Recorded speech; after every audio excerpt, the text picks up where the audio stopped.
Para bilhões de pessoas ao redor do mundo a cada ano, o dia 25 de dezembro é uma importante celebração religiosa e cultural.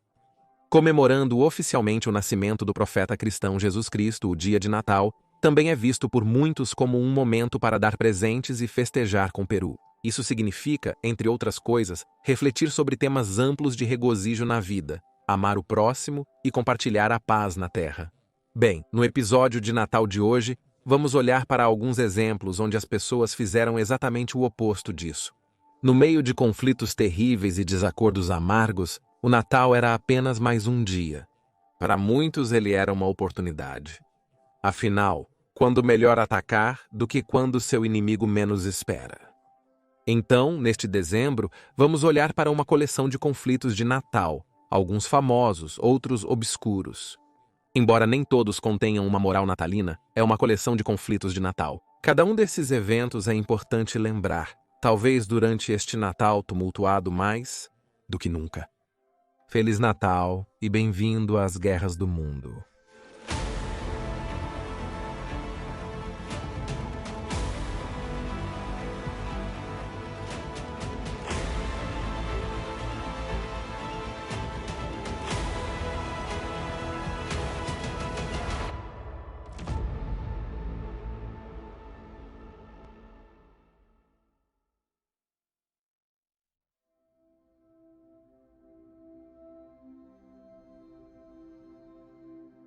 No auge da noite, no dia 25 de dezembro de 1776, as forças da Revolução Americana alcançaram uma de suas vitórias mais celebradas. Frio, desmoralizado e precisando desesperadamente de uma vitória, Washington fez suas tropas atravessarem o gelado rio Delaware durante um dos invernos mais severos. 2.800 de sua força do exército continental de 6.000 homens conseguiram isso, muito menos do que ele esperava. No entanto, isso se mostraria suficiente. Washington surpreenderia alguns hessianos, um grupo de mercenários alemães a serviço da coroa britânica, então aquartelados na cidade de Trenton. Marchando durante a noite sob chuva congelante, os atacantes encharcados e friorentos atingiram seu alvo ao amanhecer, pegando de surpresa os hessianos, ainda sonolentos. Folia, os continentais dominaram o inimigo em um confronto curto, mas feroz. Capturando mais de 800 homens, Washington e seu exército foram vitoriosos.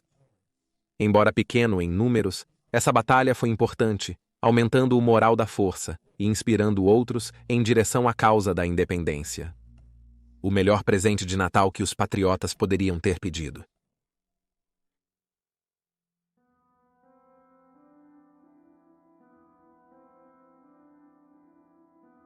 Quando o 8º Exército Alemão chegou a Haigar em outubro de 1915, eles pararam de avançar e começaram a fortificar, se preparando para o inverno. Isso incluía uma enorme parede, com 30 quilômetros de comprimento feita de árvores cortadas. Raspadas com suas agulhas, essa enorme fortificação deve ter cheirado distintamente a Natal. E no inverno de 1916, com o cheiro de pinho fresco intoxicando os narizes alemães, a mordida do frio de dezembro congelando os pântanos antes intransponíveis e os presentes enviados pelos entes queridos chegando, os soldados letões do czar russo sentiram uma oportunidade. Era a hora de dar aos invasores um presente de Natal que eles não esqueceriam. Começando no dia 23 de dezembro, os atiradores letões iniciaram seu ataque. Usando camuflagem branca de inverno e nevascas, essa força atravessou as barreiras de arame farpado, alcançando as linhas de frente do exército de Haigar. Soldados russos mantiveram posição por horas ou dias para evitar detecção. Forças alemãs dispersas.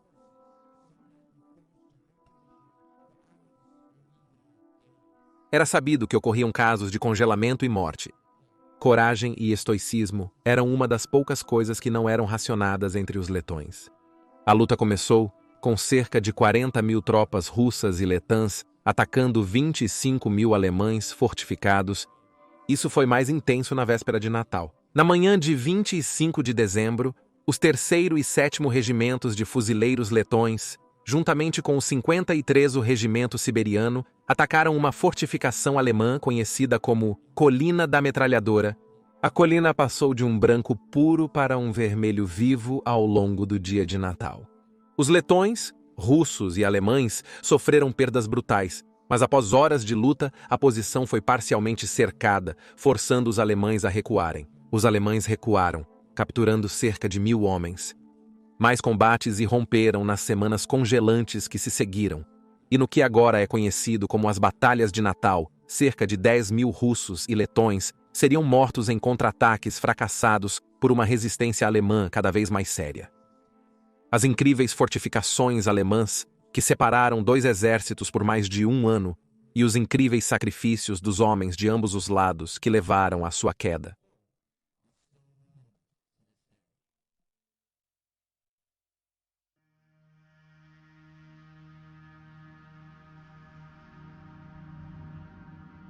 A Guerra Vietnã-Americana teve muitas vítimas. O Natal de 1972 foi um deles. A América esperava intermediar a paz no Vietnã, buscando encerrar o conflito entre o norte comunista e o sul pró-americano. A guerra era uma guerra dos dois. A guerra era uma guerra dos dois. A guerra era uma guerra dos dois. A guerra era uma guerra dos dois. A guerra era dos dois. A guerra era de ambos. Em 1972, quando os debates cessaram, a administração Nixon sentiu a necessidade de mostrar que estava pronta para prosseguir com o conflito. Não podia arriscar perder vidas americanas quando a opinião pública estava tão contrária à guerra, justamente no Natal. E assim foi concebida a Operação Linebacker 2, um assalto aéreo de proporções massivas. Centrada em torno da capital em Hanoi, a operação envolveu 12 dias de bombardeio contínuo por cerca de 200 das vastas aeronaves B-52 Stratofortress, capaz de transportar cerca de 32.000 quilogramas de armas. Essa vasta força desencadearia morte e destruição de 18 a 30 de dezembro, lançando cerca de 15.000 toneladas de munições. Primeiro em grandes ondas, depois em grupos de 3, essas enormes aeronaves rugiriam sobre Hanoi, suspensas no céu a milhares de metros acima da cidade, antes de lançarem suas cargas mortais.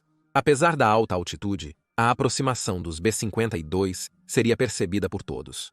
Mulher descreveu a experiência de ouvir bombardeiros passando por cima quando tinha 10 anos. Citação: você pode ouvi-los chegando de muito longe. Eles estão avançando e se aproximando com um zumbido baixo. É assustador. As razões eram dolorosamente claras. No espaço de uma única noite, distritos inteiros da cidade foram nivelados ao chão. As autoridades fizeram o seu melhor para mitigar os danos e prevenir a ansiedade pública, construindo abrigos e defesas antiaéreas. Ainda assim, a perda de vidas foi significativa.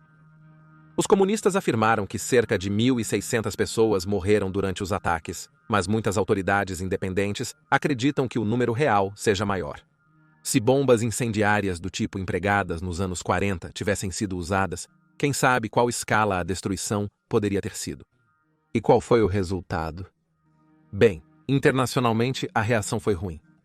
As potências aliadas do Vietnã, do Norte, Moscou e Pequim, previsivelmente denunciaram os bombardeios de Natal. Aliados americanos, incluindo membros da OTAN, o primeiro-ministro da Suécia notavelmente denunciou a campanha de bombardeio, listando atrocidades nazistas e soviéticas, antes de afirmar que, citação, agora outro nome pode ser adicionado a essa lista: Natal de Hanoi, 1972. Essa comparação parece desproporcional. Mas quando as negociações de Paris começaram e o Norte não fez absolutamente nenhuma concessão ao Sul, a delegação americana ordenou que os sul-vietnamitas assinassem de qualquer maneira. O acordo deveria ser exatamente o mesmo que o anterior aos bombardeios de Natal.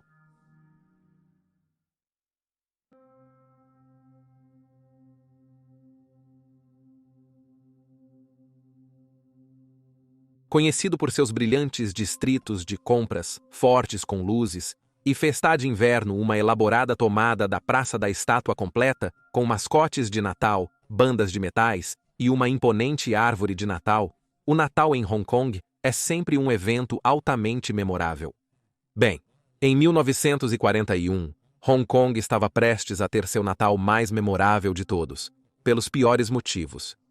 Isso porque no inverno de 41, Hong Kong se tornou um campo de batalha.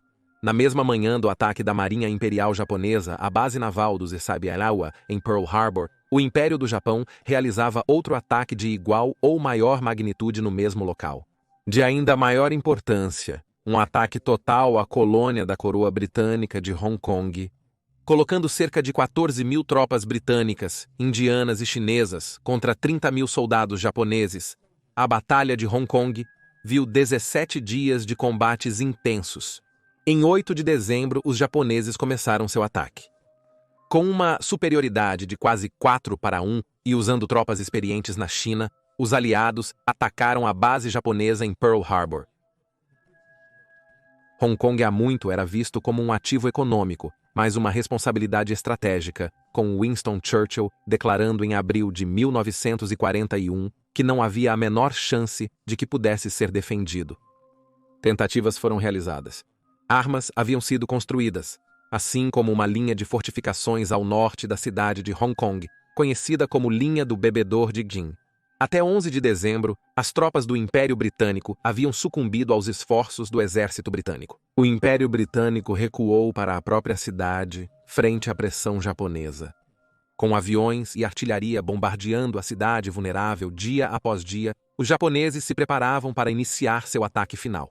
Na noite de 18 de dezembro, 2 batalhões desembarcaram na parte norte da ilha de Hong Kong, estabelecendo uma cabeça de praia. Ocorreram combates ferozes, envolvendo combate sangrento, com cada rua sendo disputada. Na tarde do dia de Natal, a batalha foi decidida. Os japoneses mantinham a costa norte, o lado sul e as colinas centrais de Hong Kong. Pressionados em todas as direções, os britânicos concordaram em se render. Depois de recusar 2 vezes a capitulação, o Major-General Maltby encontrou-se com os japoneses no Hotel Península, um grandioso edifício que ainda permanece de pé até hoje. Lá, em uma reunião à luz de velas com oficiais japoneses, ele assinou um documento formalizando a rendição. Esse documento, datado de 25 de dezembro, formalizou a vitória do Japão sobre os britânicos em Hong Kong. Essa rendição seria para sempre conhecida pelos residentes de Hong Kong como Natal Negro. Cerca de 2.000 soldados do Império Britânico foram mortos, com 10.000 agora capturados, enquanto os japoneses sofreram 2.000 baixas, mas o pior estava por vir. Os japoneses ocupariam Hong Kong por quase 4 anos e tinham pouco amor por esta cidade de comércio livre e voltada para o oeste. De 1941 a 1945, a população de Hong Kong passou de 1,6 milhão para 600 mil à medida que os japoneses procuravam resolver a escassez de recursos e preocupações de segurança, deportando residentes para a China continental. Os britânicos iniciaram tudo isso ao deixar Hong Kong em 25 de dezembro de 1941. O Natal Negro. E aí você tem uma coleção de conflitos de Natal. 4 trágicas histórias de natais passados. Obrigado por assistir. Por favor, comente abaixo com suas opiniões. Não esqueça de curtir e se inscrever para apoiar o canal. Onde quer que você esteja, tenha um maravilhoso Natal e nos vemos na próxima vez. Obrigado por assistir.